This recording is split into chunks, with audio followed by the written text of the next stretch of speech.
Bien, ahora sí, buenos días a todos, bienvenidos, gracias por su paciencia. Vamos a comenzar. Nuevamente me presento, soy el licenciado Gerardo Rosales, licenciado en Acupuntura Humana y Rehabilitación. El día de hoy voy a estar con ustedes en este seminario en el cual vamos a hablar un poquito acerca de los efectos fisiológicos del masaje sueco, que forma parte de los grandes fundamentos del masaje terapéutico. Bien, pues vamos a analizar qué onda con estos efectos, qué es lo que podemos llegar a producir o encontrar en cada uno de los diversos pases. Bueno, en la actualidad y sobre todo me he dado cuenta en esta zona, en esta región demográfica del área de Morelos, pues es muy característico por el turismo, por la zona, el tratamiento o las terapéuticas a partir del masaje. Tanto que se han vuelto pues algo muy común entre la sociedad, donde algunas personas lo utilizan de manera pues únicamente recreativa, ¿no? O con fines pues de relajación, de desestrés, ¿no? Tipo spa, y muchos otros, bueno, pues lo ocupan desde el aspecto terapéutico, para poder ayudar en alguna patología, en alguna disfunción musculoesquelética que se tenga. Y bueno, pues de aquí el gran parteaguas, ¿no? Identificar precisamente cuál es ese objetivo que se busca conseguir a partir de la aplicación del masaje y, bueno, pues poder entender todas estas variantes, ¿no? Por una parte, pues tener en cuenta que el masaje es algo sumamente antiguo. Hay datos de hace muchos años en los cuales veíamos cómo los antepasados buscaban la manera de conseguir alivio a diversas patologías, a diferentes afecciones, obviamente por medio del masaje. Eh, Todo esto pues lo vuelve una técnica vista desde un concepto o desde una cosmovisión holística, pues muy empírica, vamos a llamarlo de esa manera.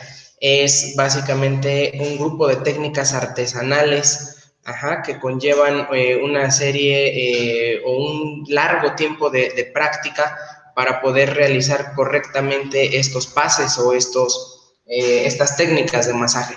Y por otra parte, bueno, pues en el mundo globalizado en el que nos encontramos y sobre todo con el desarrollo de las competencias laborales, pues también hemos tratado de encontrarle esa explicación médica, científica a por qué funciona. Entonces, obviamente aquí nosotros vamos a tener muy en cuenta estas dos partes, ¿no? No la vamos a separar de ese aspecto tradicional que tiene o que trae consigo el masaje desde hace muchos años, y por otra parte, pues también hablar de los procesos fisiológicos que esto conlleva, ¿no? Y entonces esto nos lleva a poder entender la siguiente palabra, que es relajación. Vamos a entenderlo, bueno, desde dos aspectos. Uno, desde la parte recreativa. El concepto relajación, bueno, pues lo entenderíamos como aquel momento en el que la persona busca un momento para desestresarse, para aliviar la tensión muscular, tal vez, liberarse de sus preocupaciones, de sus problemas laborales o personales. Y en otro contexto, en el contexto terapéutico, pues la palabra relajación tendríamos que cambiarle completamente ese sentido y hacer alusión específicamente al proceso de relajación de las fibras musculares, que conlleva el regresar a su estado de reposo o a su estado normal a las fibras musculares, mismas que resultan en tensión o pueden aumentar ese tono debido a diversos factores. Entonces, básicamente lo que nosotros conseguimos desde el aspecto del masaje terapéutico o del masaje sueco es la relajación, pero la relajación de esas fibras musculares que se encuentran en espasmo, que se encuentran tensas, y obviamente pues lo vamos a hacer con las diferentes técnicas que tenemos en masaje. Ahorita vamos a hablar cuáles son estos pases que integran al masaje sueco. Bueno, el masaje es una forma de manipulación de las capas superficiales y profundas de los músculos, así como del tejido blando del cuerpo, en el cual se utilizan varias técnicas para mejorar sus funciones, también para ayudar en procesos de curación o de sanación, disminuir la actividad refleja de los músculos, por consiguiente el tono o la tensión muscular, inhibir la excitabilidad motoneuronal, promover la relajación y el bienestar, así como también resulta ser utilizada en actividades recreativas. El masaje se registra como una de las primeras formas de lo que hoy día conocemos como terapia física y pues hay datos de hace más de 3000 años, tanto en la China, en India como en Grecia, sin poder determinar con exactitud cuál es el origen. Y bueno, pues esto es algo difícil pues de poder saber, dado que yo creo que existe en la naturaleza de todos los seres esta intención del masaje, ¿no? Lo vemos, por ejemplo, en algunos otros seres como animales que también intentan de alguna manera lamer sus heridas, intentando pues hacer un proceso de sanación que deriva pues obviamente como masaje. Bien, el masaje sueco. El masaje sueco tiene una característica muy importante de ser el masaje que ha sido estudiado científicamente, es decir, se le han estudiado los procesos fisiológicos, qué es lo que produce, y esto obviamente ha conllevado a que médicamente o clínicamente sea pues una de las terapéuticas aceptables, ¿no? Para brindar los tratamientos, puesto que se conoce un proceso fisiológico que se origina evidentemente pues a partir de la aplicación de dicho masaje. Fue desarrollado por un doctor, el doctor Henrik Link, que vivió del año 1776 al 1839 y fue él quien desarrolló un tipo de sistemática de estos procedimientos manipulativos que en la actualidad se conoce con el nombre de masaje sueco. Estableció un estilo propio de masaje y de ejercicios con el fin de ayudar a esgrimidores y gimnastas, logrando con ello un reconocimiento internacional.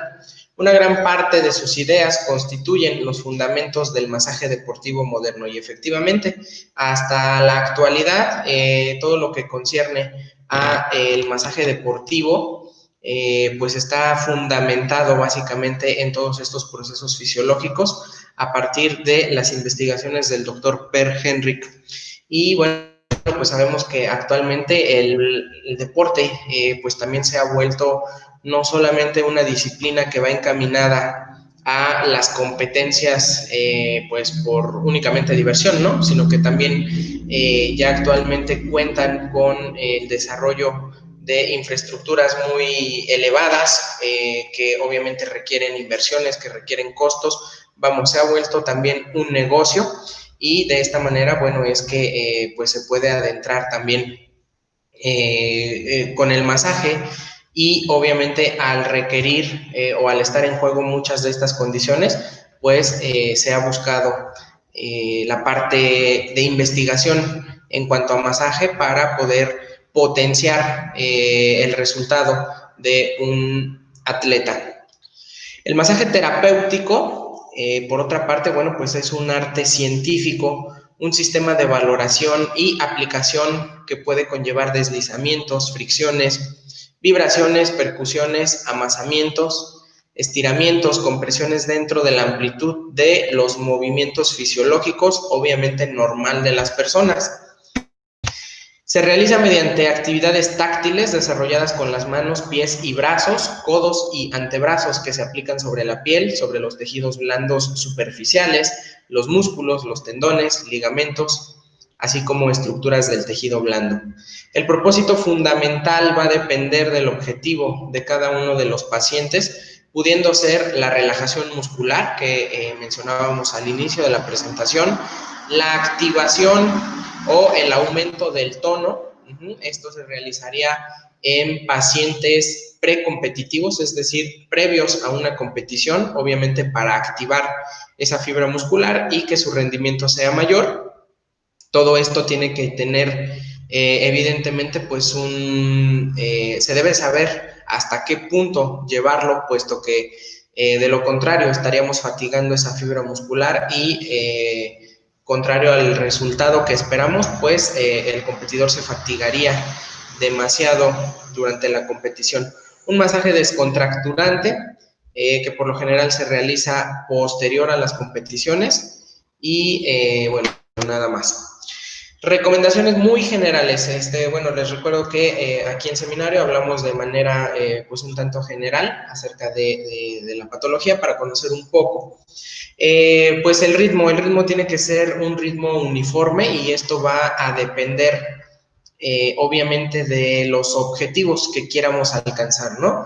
En el caso de querer relajar una fibra muscular, bueno, tendrá que ser un ritmo lento, suave, y por el contrario, si nosotros lo que queremos hacer es estimular las fibras musculares, entonces debemos de hacer manipulaciones pues un tanto rápidas y con una de manera muy repetitiva.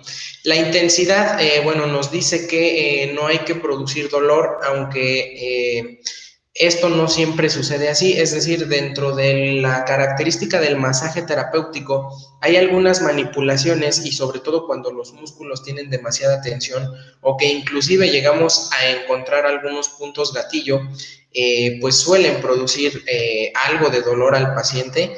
Obviamente no lo vamos a llevar hasta un nivel intolerable, ¿no? Él nos irá marcando esta, esta situación y bueno, a saber hasta qué momento, ¿no?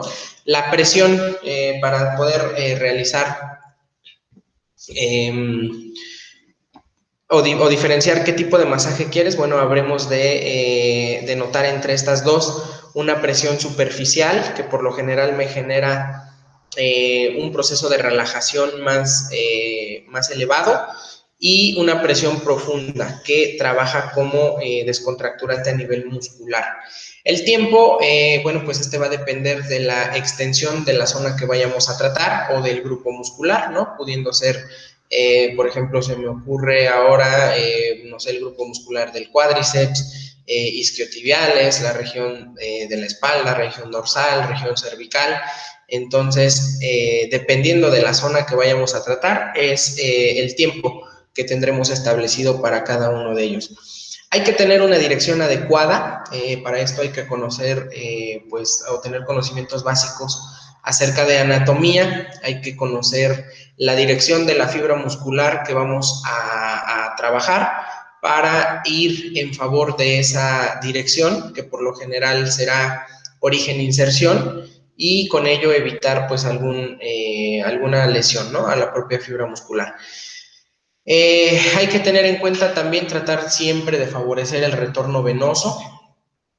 Como tip adicional, las manos del terapeuta no deben de estar frías, no se debe de perder el contacto con la superficie corporal, no debemos adoptar posiciones incómodas ni para el paciente ni para nosotros como terapeutas. Hemos de recordar siempre, nosotros como terapeutas hemos de cuidar demasiado nuestra integridad física, puesto que si no, pues al rato de tanto atender lesiones, nosotros vamos a ser quien resulte lesionados.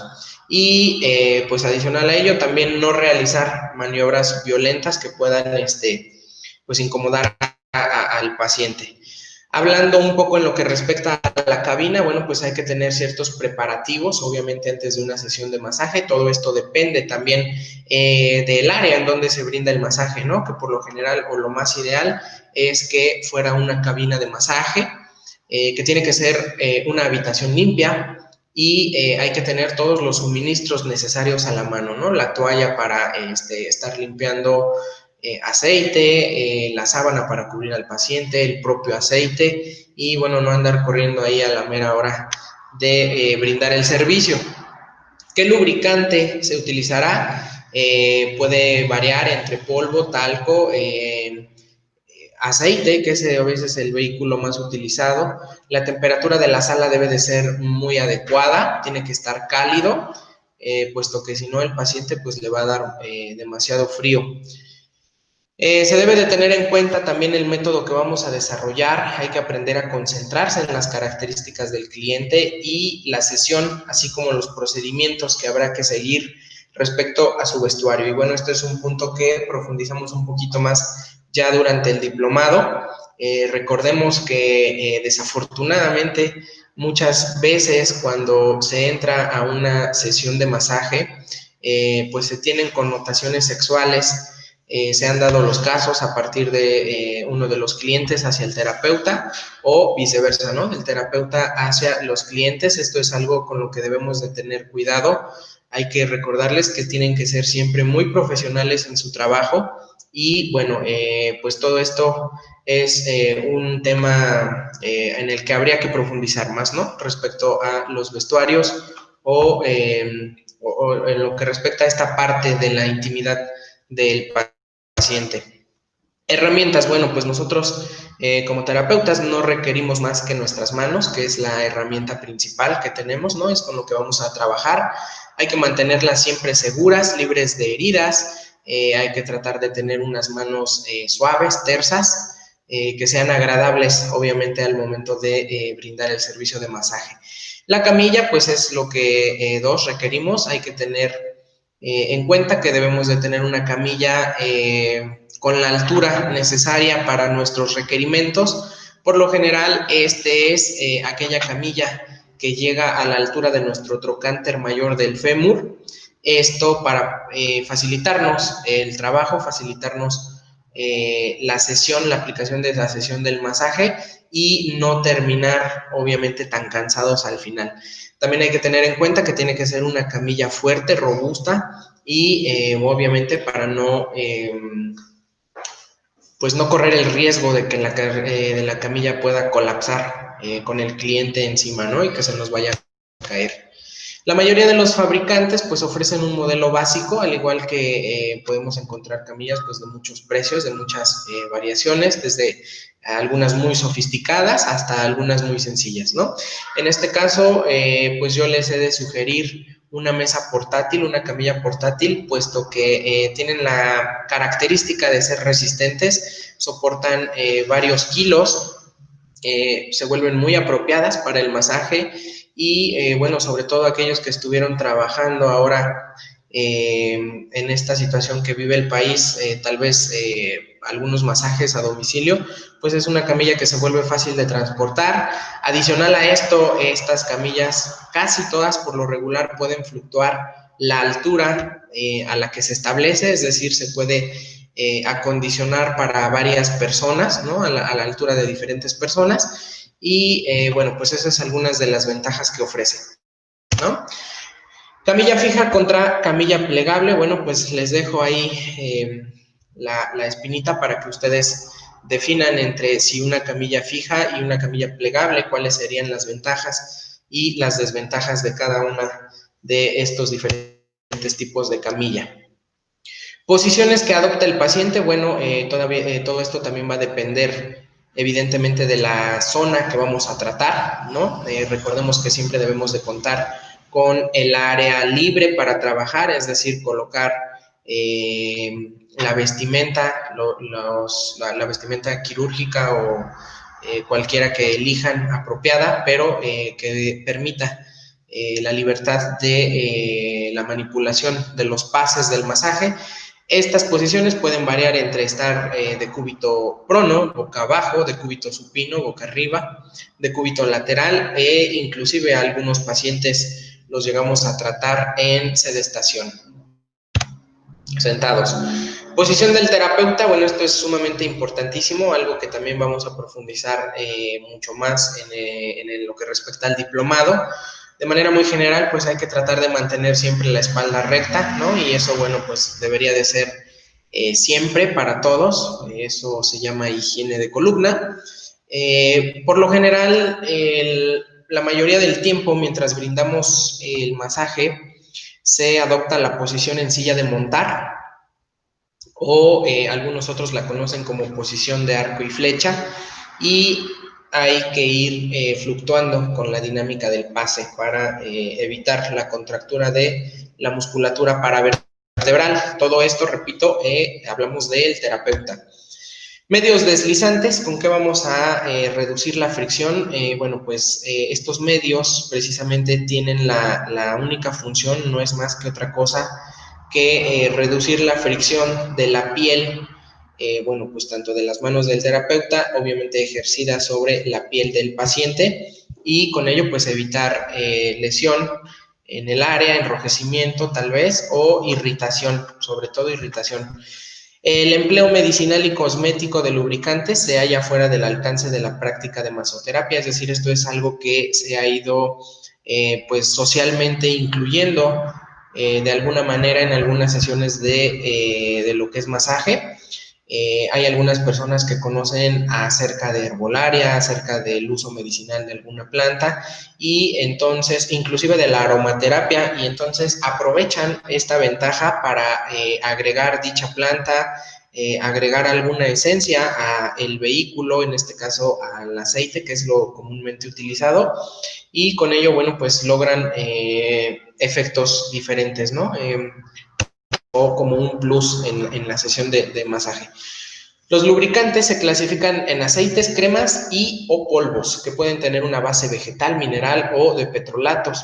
Los polvos se elaboran a partir de talco o almidón de maíz, fécula de maíz. El lubricante tradicional, lo más habitual, les repito, pues es el aceite, en donde tendríamos entonces un aceite vehículo, por lo general suele ser aceite de pepita de uva, aceite de semilla de toronja, aceite de almendras dulces, aceite inclusive hasta de olivo, muchos les gusta utilizar este tipo de aceites, y adicional a ello pues alguna esencia, ¿no? Les repito, todas estas personas que tienen algún conocimiento adicional, bueno, que ya incluyen la esencia de lavanda, la esencia de canela, etcétera, dependiendo cuál es el objetivo que busquen con ese paciente.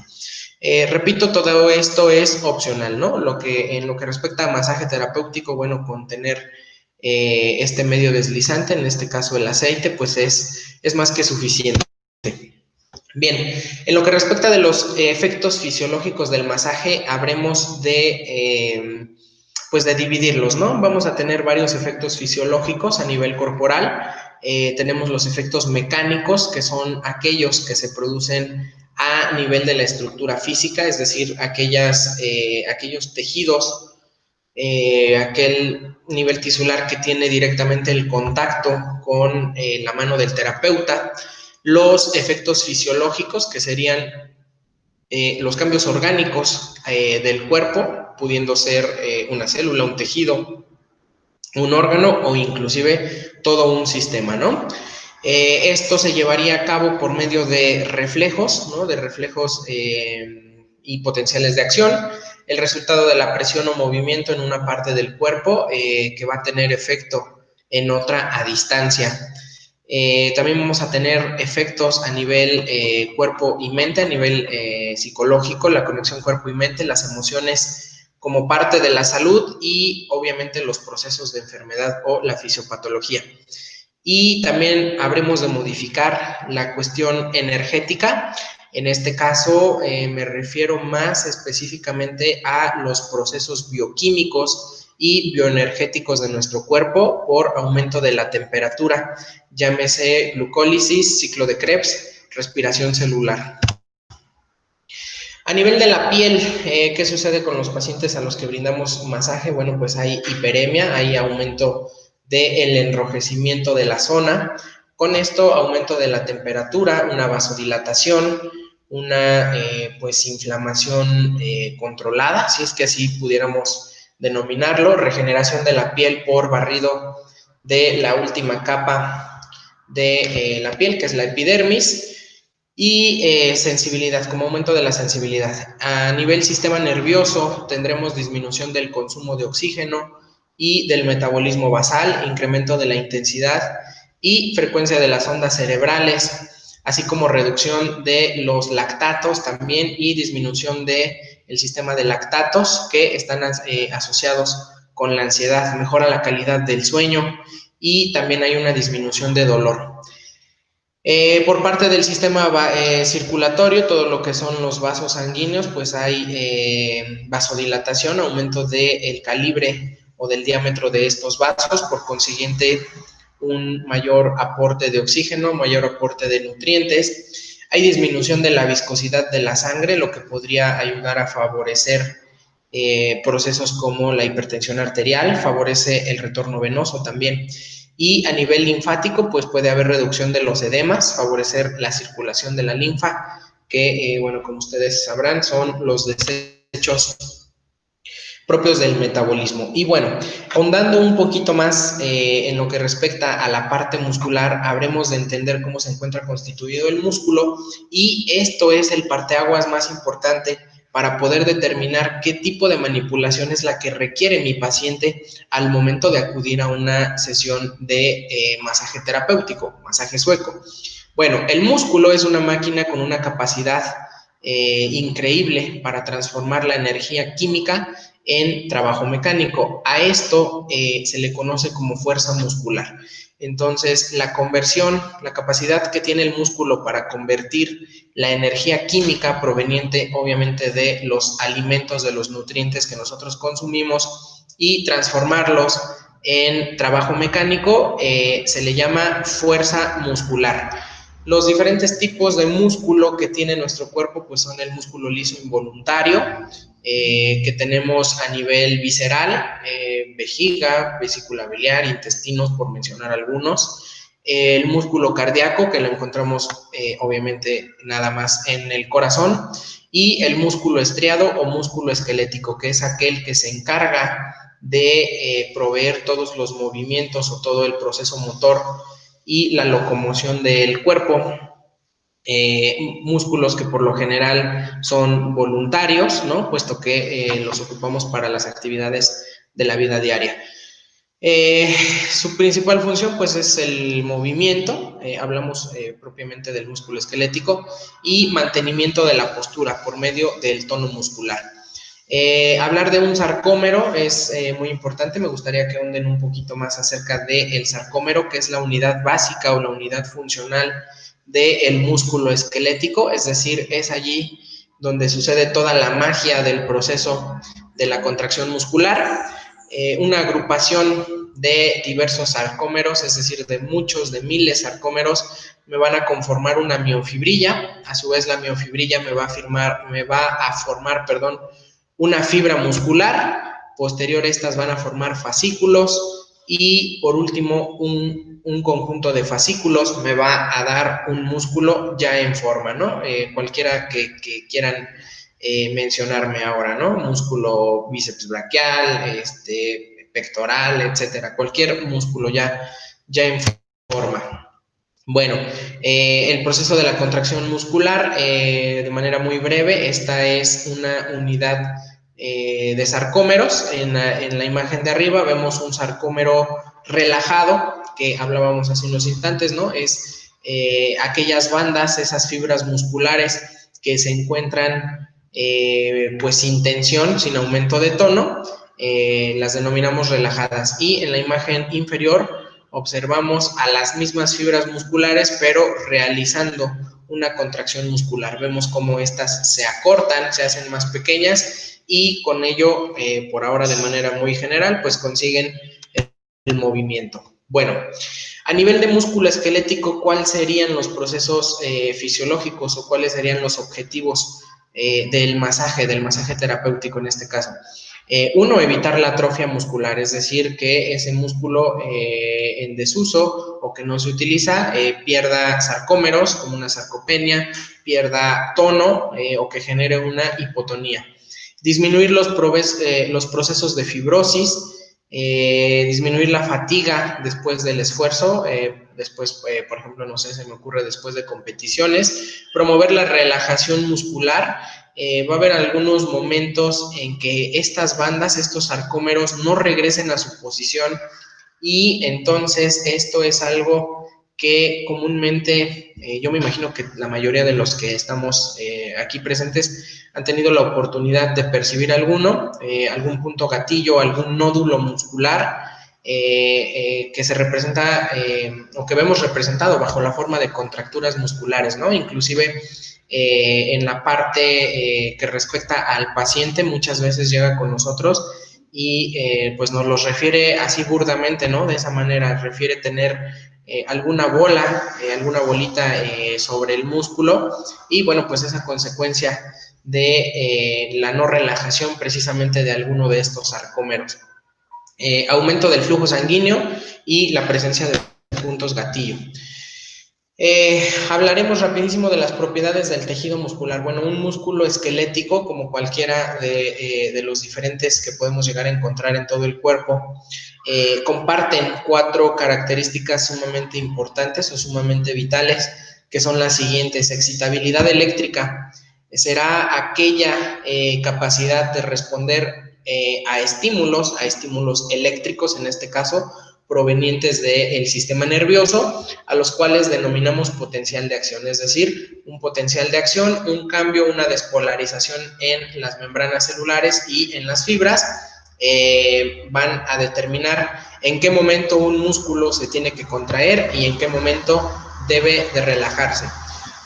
Siguiente, contractibilidad o contractilidad es la capacidad que va a tener el tejido muscular de contraerse enérgicamente cuando es estimulado por un potencial de acción que denominábamos en el concepto anterior, y cuando un músculo esquelético se contrae va a generar tensión o fuerza de contracción mientras va traccionando de sus puntos de inserción, ¿no? Por poner un ejemplo, justo ahora se me ocurre bíceps braquial, origen, apófisis coracoides y porción lateral del acromion, insertándose en el tercio proximal del radio. Obviamente, cuando éste realice una contracción, me va a mover el punto articular de la palanca del codo y con ello vamos a conseguir la flexión, evidentemente, del codo. Siguiente característica, extensibilidad, que es la capacidad del tejido muscular de estirarse dentro de ciertos límites sin ser dañado, situación que muchos deportistas conocen bien, saben hasta qué punto pueden distender sus bandas musculares antes de producir un desgarre.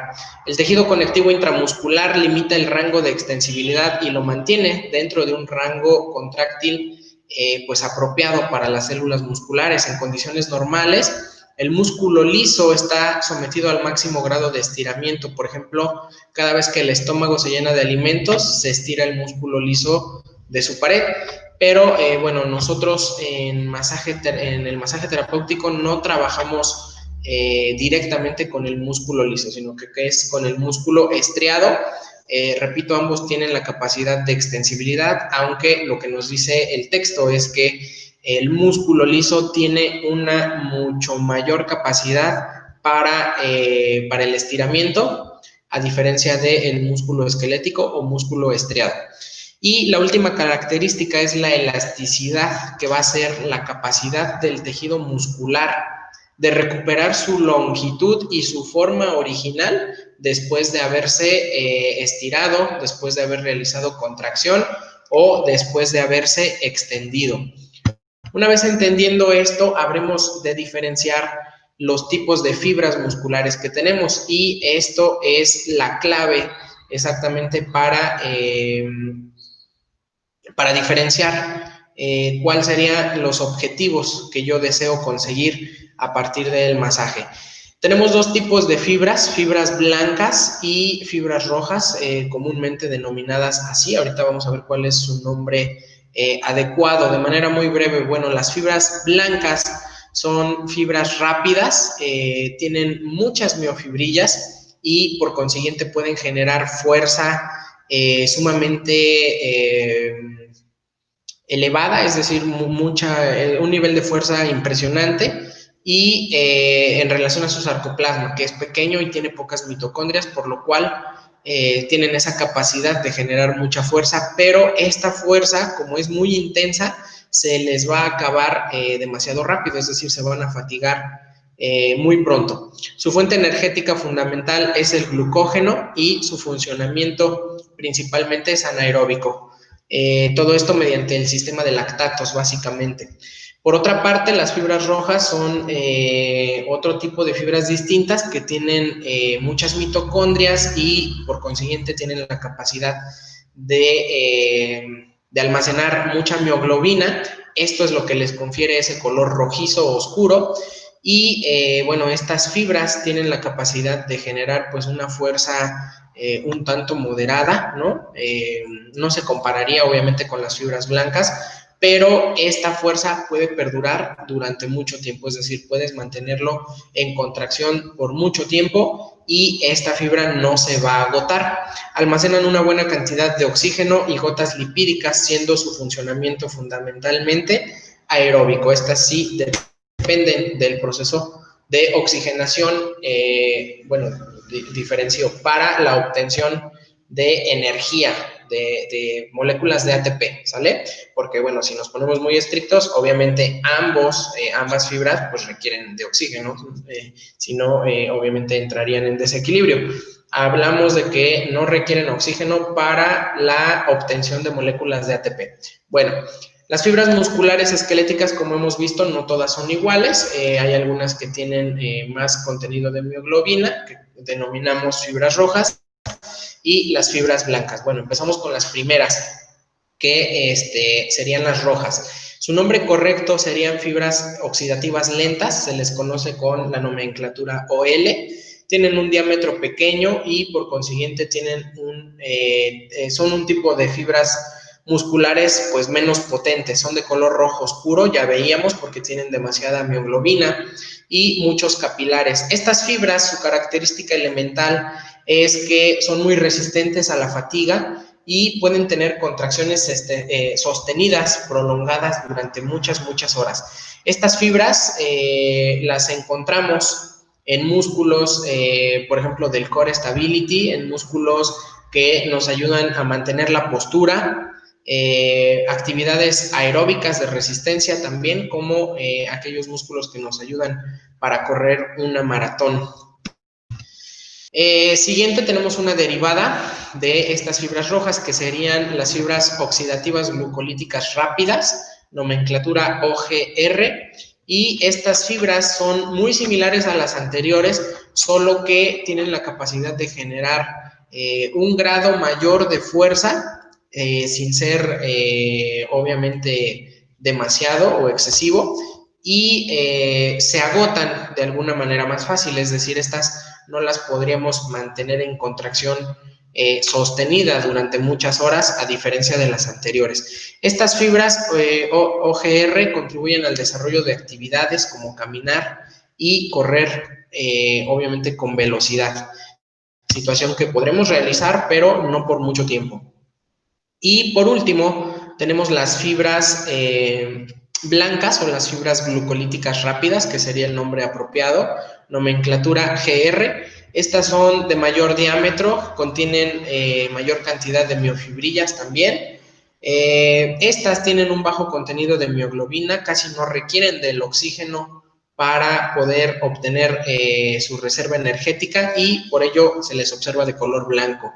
Estas fibras tienen la capacidad de contraerse de manera muy rápida y a esfuerzos sumamente elevados. Pueden generar demasiada fuerza, como por ejemplo levantar pesas demasiado, bueno, obviamente con mucho peso, arrojar una pelota con demasiada fuerza, dar impacto a un balón, se me ocurre, pero estas se fatigan o se les acaba la fuerza muy rápidamente. Y bueno, una vez diferenciado estos aspectos de las fibras, entonces, y entendiéndolo, podemos diferenciar cuál sería el objetivo que yo quiero obtener, ¿no? Si mi competidor realiza alguna actividad anaeróbica, si mi competidor realiza alguna competición aeróbica, entonces, ¿cuáles son esas fibras que yo quiero estimular en su mayoría? Como parte de las indicaciones y contraindicaciones del masaje tenemos, bueno, las indicaciones van en función de los efectos del masaje, ¿no? Ya vimos que son muchos los efectos fisiológicos que me puede aportar, en este caso, el masaje terapéutico, y obviamente en función de ello, pues elegiré en qué aspecto utilizarlo. para tratar contracturas, algunas tendinopatías, algunas fascitis, la fascia muscular, tonificación del músculo en tratamientos posquirúrgicos, sobre todo para drenajes linfáticos también, y al término de alguna competición. Las contraindicaciones pues serán relativas a la terapéutica. Fiebre, recordemos que el masaje siempre va a producir aumento de la temperatura, entonces si nuestro receptor tiene ya la temperatura aumentada y nosotros damos masaje, lo más seguro es que esta aumente también. En traumatismos agudos, sobre todo cuando no se tiene la seguridad de que pudiera existir una lesión en los tejidos más profundos, llámese músculo, tendón, ligamento e inclusive el hueso, ¿no? Una posible fisura o fractura. En infecciones de la piel, tanto micóticas, no sé, se me ocurre dermatofitosis, psoriasis, infecciones por herpes a nivel de la piel, hay que tener mucho cuidado con eso para no propagar la infección, bueno, a otras áreas circundantes a nuestro paciente ni pues a nosotros mismos. Tumoraciones completamente contraindicado por el riesgo de metástasis en procesos de flebitis, de trombosis y en el embarazo, donde se vuelve relativo, ¿no? Yo les diré, pues en el embarazo previo o durante los 3 primeros meses de gestación, pues no lo realicen bajo ninguna circunstancia. Bases básicos del masaje deportivo, del masaje terapéutico o sueco, ya con esto estaríamos dando término. Son el effleurage, petrissage o amasamiento, las fricciones, vibraciones y tapotement o percusiones. ¿En qué consisten cada una de ellas? Bueno, el effleurage o roces, que significa roces o acariciamientos, vamos a tener dos variantes, unas serán superficiales y las otras profundas. Esto nos va a ayudar a valorar el calor, la sensibilidad, la elasticidad, si existe presencia de edema y también como valorar el tono muscular de los tejidos de nuestro paciente previo a comenzar el masaje. Nos sirve para establecer contacto con el paciente sin ser demasiado agresivos o sin ser demasiado bruscos. El effleurage suave es sumamente eficaz para conseguir relajación. De manera general les diré, bueno, siempre que tenemos una sesión encaminada a la relajación muscular, por regla general debemos de comenzar con effleurage, en este caso suave, y debemos de terminar también con un effleurage suave. En este proceso intervienen los receptores de los tejidos superficiales que al ser estimulados por los roces producen reflejamente la relajación a través del sistema nervioso parasimpático. La circulación local y general también aumenta con un effleurage suave que actúa directa y mecánicamente sobre el retorno venoso, favoreciendo su flujo. Siguiente, effleurage bajo la modalidad de roces profundos. La presión profunda inhibe reflejamente los músculos y sus nervios sensitivos, así como usos musculares y el propio órgano tendinoso de Golgi. Las compresiones profundas inhiben los impulsos motores que llegan desde la médula espinal a las placas motoras o neuromusculares y como consecuencia las contracciones se debilitan y de esta manera obtenemos relajación del músculo.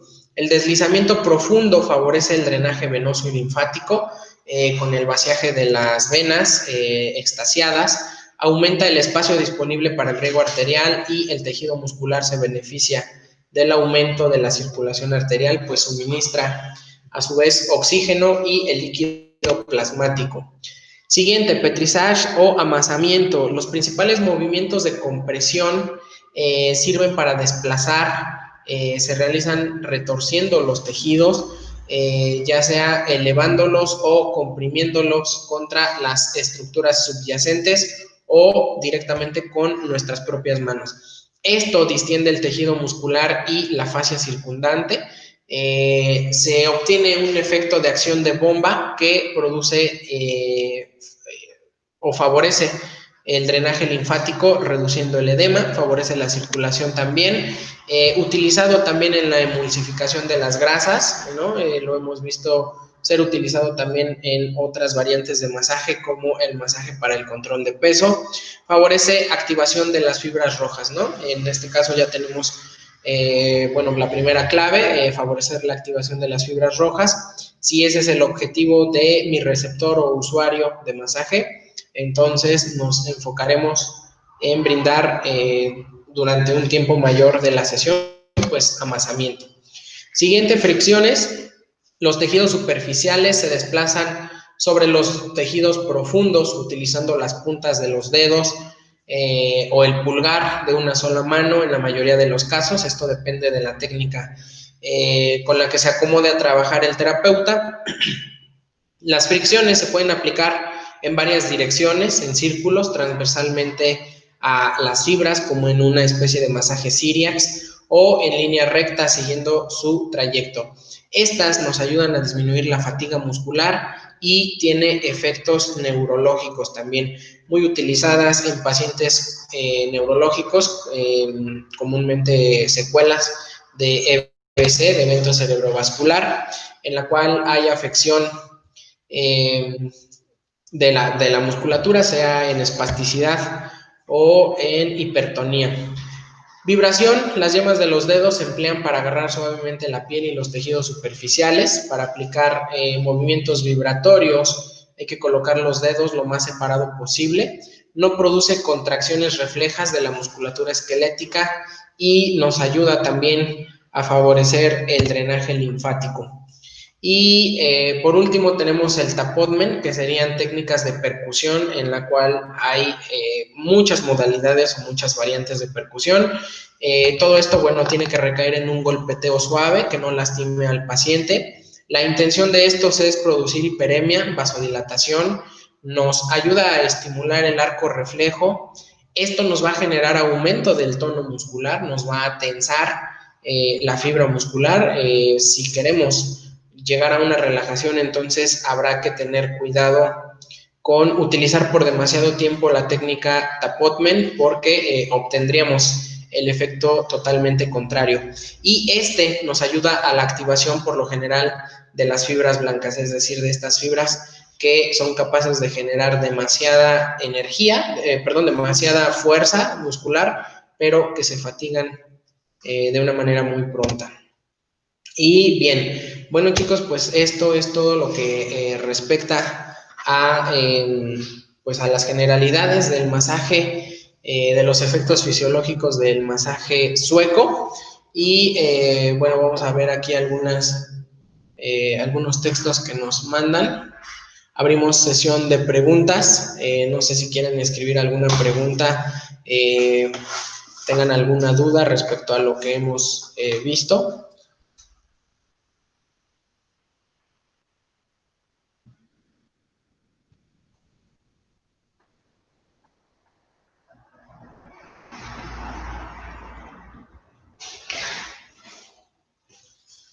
¿Alguien tiene alguna duda, alguna pregunta acerca del seminario, acerca de las diferentes manipulaciones?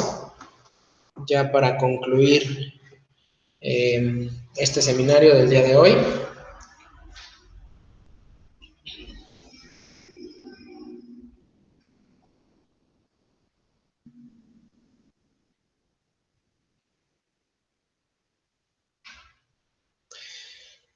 Preguntas, dudas, con mucho gusto las atendemos. Todavía nos sobran algunos minutitos.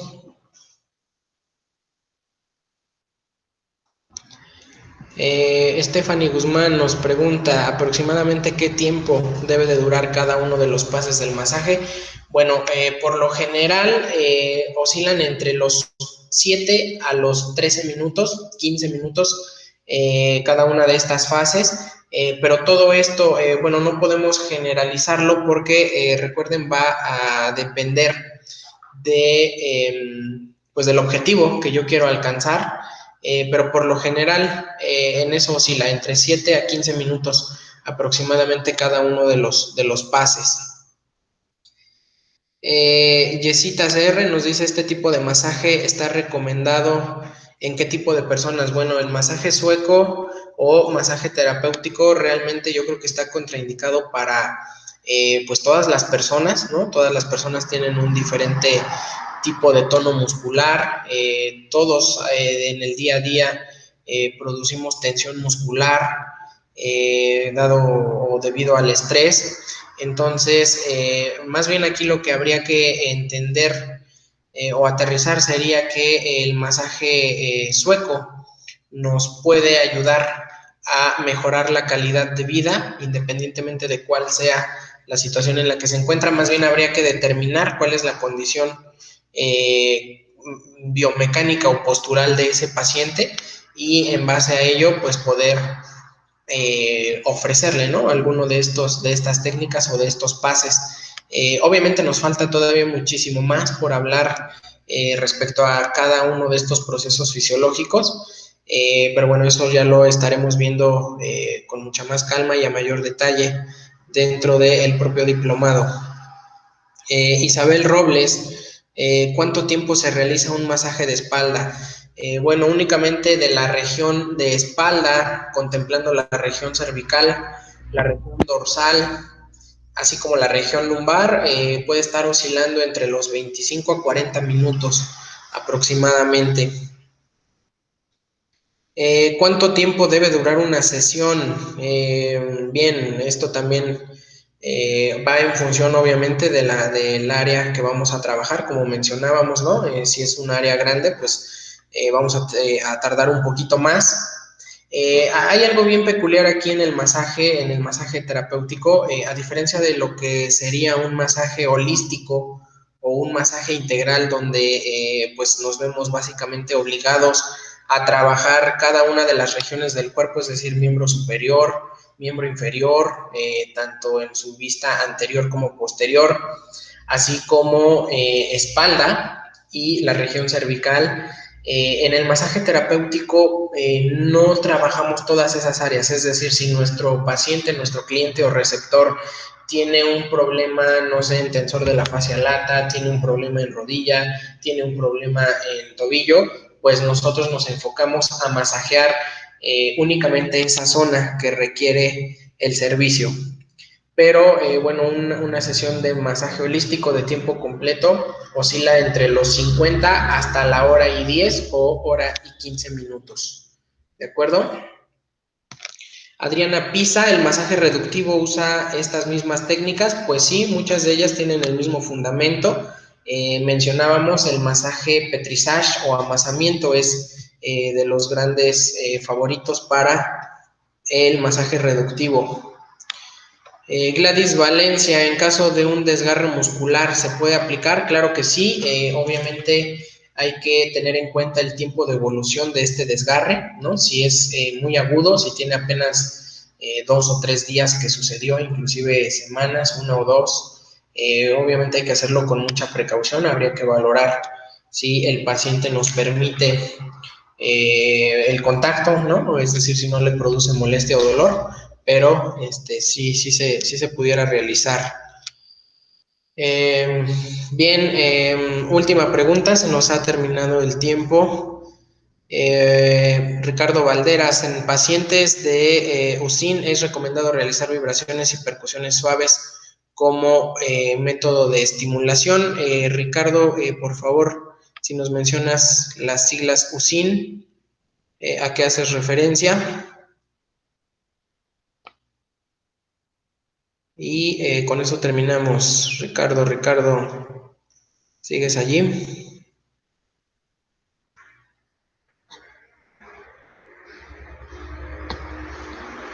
Bien, descartado. Siguiente, perdón.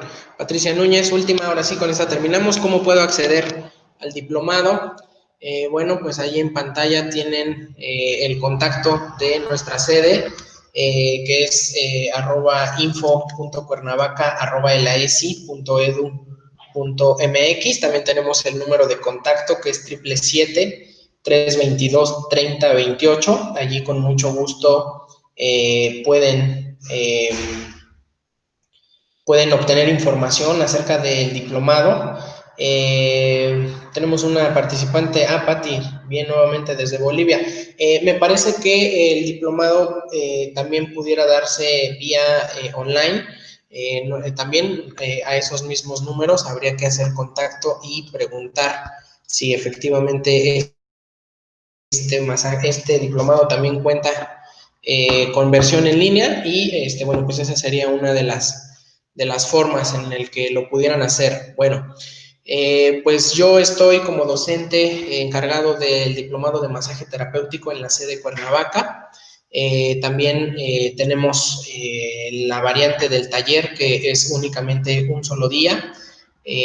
Para los que gusten o estén interesados, hay que pedir informes directamente en la escuela, pueden preguntar vía Facebook o llamar nuevamente al número telefónico que les aparece en pantalla.